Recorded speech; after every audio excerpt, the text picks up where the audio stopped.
নমস্কার বন্ধু, sport pencil চ্যানেলের আরেকটি নতুন ভিডিওতে আপনাদের স্বাগত জানাবো।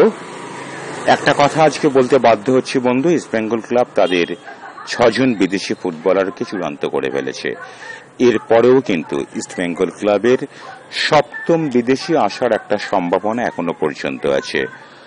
আপনারা প্রশ্ন করতেই পারেন যে 6 জন বিদেশির পরে 7ম বিদেশি ইস্ট বেঙ্গল ক্লাব নেবে, তিনি কোন পজিশনের ফুটবলার হবেন, কি তার পরিচয়?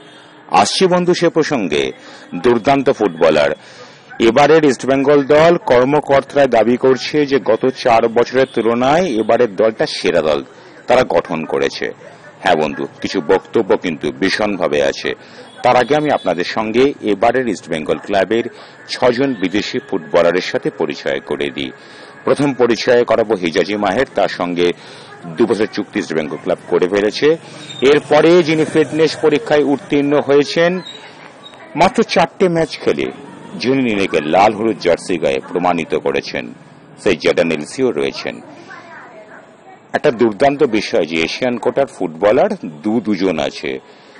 আবার এমনও নিয়ম রয়েছে এবার এশিয়ান কোটার ফুটবলার না নিলেও চলে। সেটা দিন বন্ধু, যোগ্যতাটাই আসল কথা। মাঝমাঠে আছে 2 জন, একজনের নাম হচ্ছে তালাল এবং একজন হচ্ছে সাউল ক্রেসপো। এই সাউল ক্রেসপো কিন্তু গত বছরেও ছিল।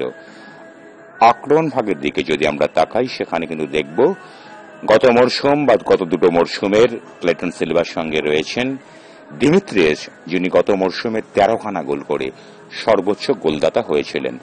অর্থাৎ 6টা বিদেশির যে জায়গাটা ইস্ট বেঙ্গল ক্লাব একদম পরিপূর্ণ করে নিয়েছেন। তার থেকে বড় যে সব থেকে বড় খবর, যে খবরটা বন্ধু আমি একদম শেষে আপনাকে জানাতে বাধ্য হব, এত বড় খবর বন্ধু শুরুতে বলে দেব না আমি, যে 6